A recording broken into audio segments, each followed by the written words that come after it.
All right, this is 4.2, reflections. Essential question, things you're going to look at is how you can reflect a figure in a coordinate plane.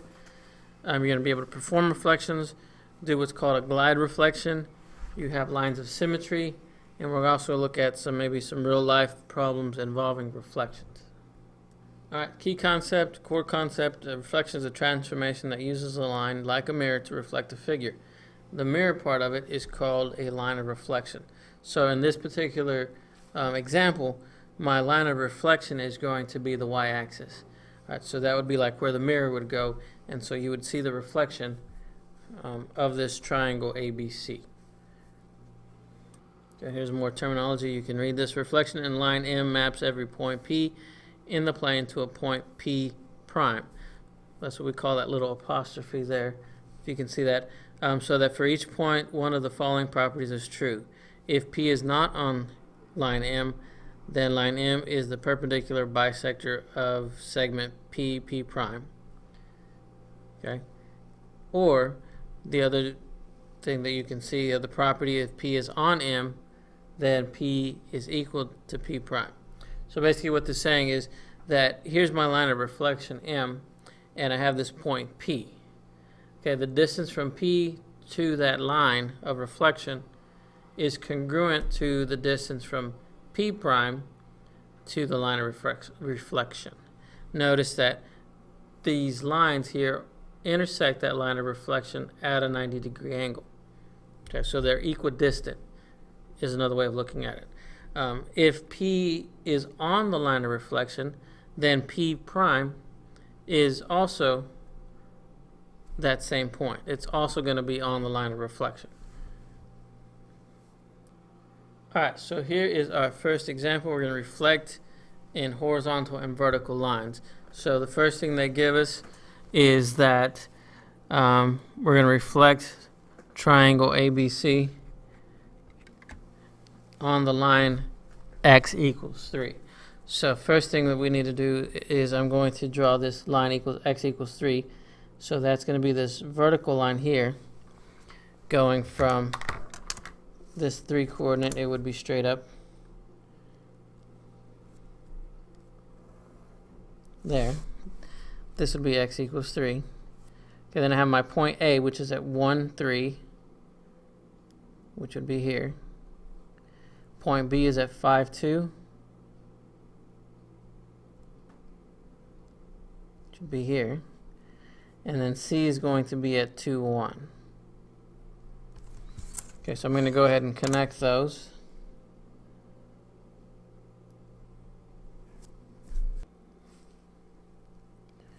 And here's A to B.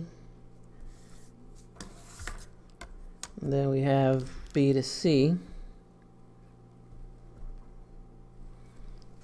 Alright, and then so I want to reflect it along this line. So notice that from A, it's 2 units, and since this is a vertical line, this is going to be my horizontal line, and it's going to be, if I trace that out, that's going to be,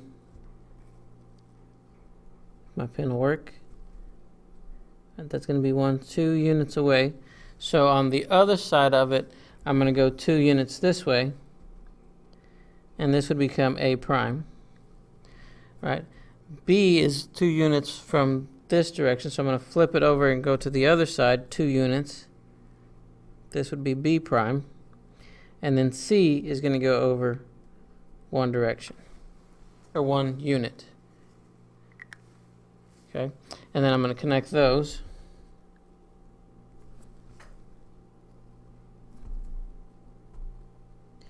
All right, and that gives me the image A prime, B prime, C prime.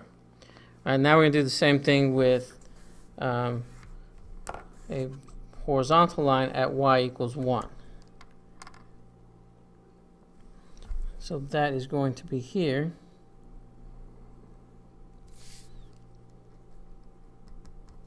Okay, then the same thing, I'm going to graph my points. I'm going to have A at 1, 3. B is at 5, 2. C is at 2, 1.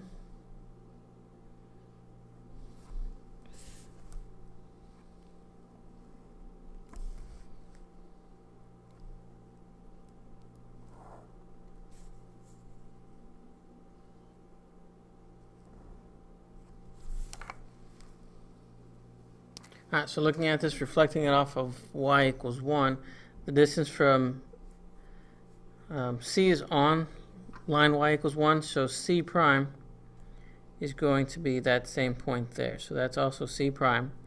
Now from y equals 1 and A, that's 2 units away. So then I'm going to come down 2 units. This would give me my A prime. B is 1 unit away from y equals 1. So that's going to be there. And then if I connect those two, or those 3 points, that gives me that reflection. Okay, this next example tells me to reflect along the line y equals x. So let me go ahead and get that drawn for you. All right, there's the line y equals x. Okay. Basically, you go from 0, 0, you go up 1 over 1. And now I'm going to graph these points FG. Okay, and then so what you want, remember you're looking at the equidistance, so this is going to come down straight this way at a 90-degree angle. So we're going to come back the other direction, and so G prime is going to be here. And then if you want to think of it too, this one's going to come straight down this way at a 90-degree angle.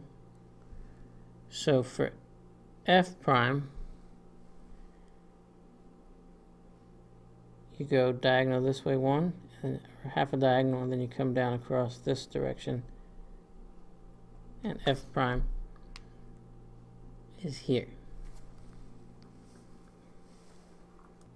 All right, there are some kind of shortcuts to this. Coordinate rules to find the images.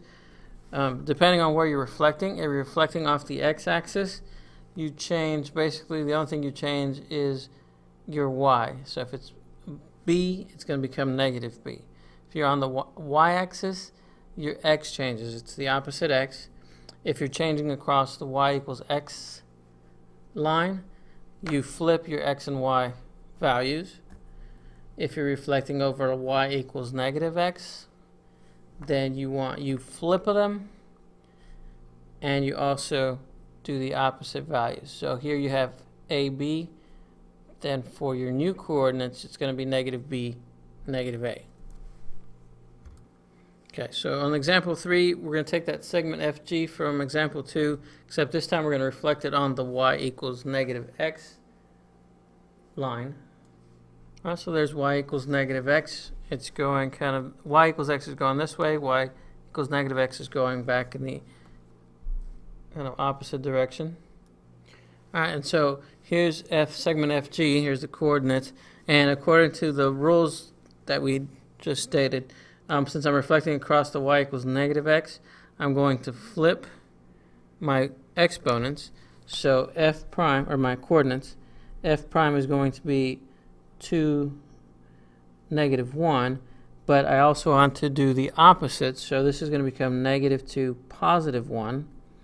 And then for G prime, those coordinates are going to be 2, 1, because I flip them, and then I have to negate them. I have to do the opposite, so it's going to be negative 2, negative 1. So I'm going to go ahead and graph that real quick. Negative 2, positive 1 is going to be my F prime. G is going to be negative 2, negative 1.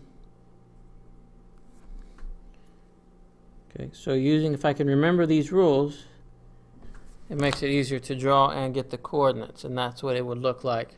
That would be a reflection of segment FG on y equals negative x.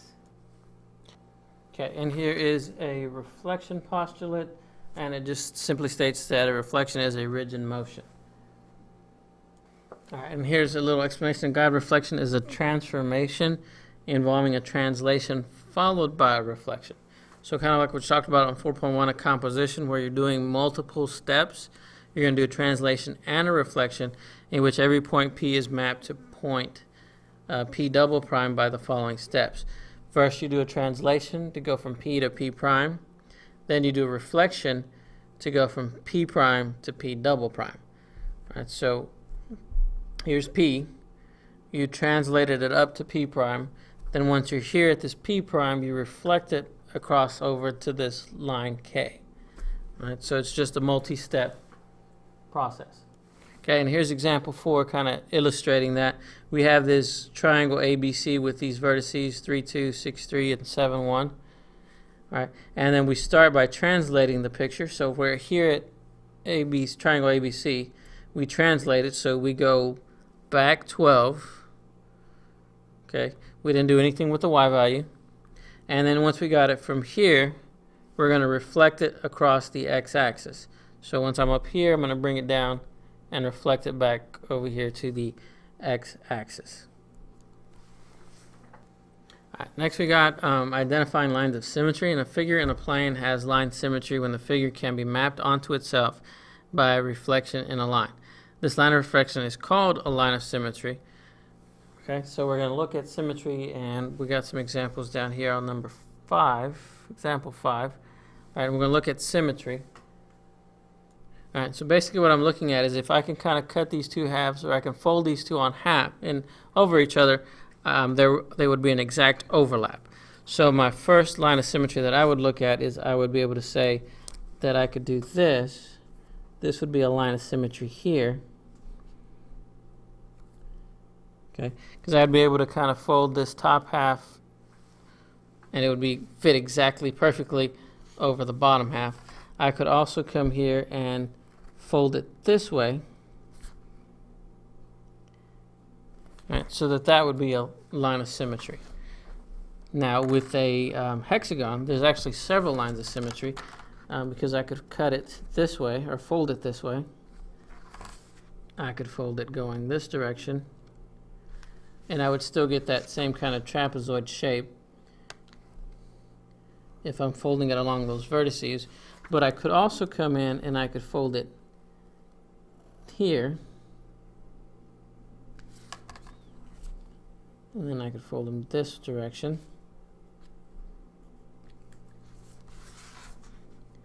and I could also fold it this way.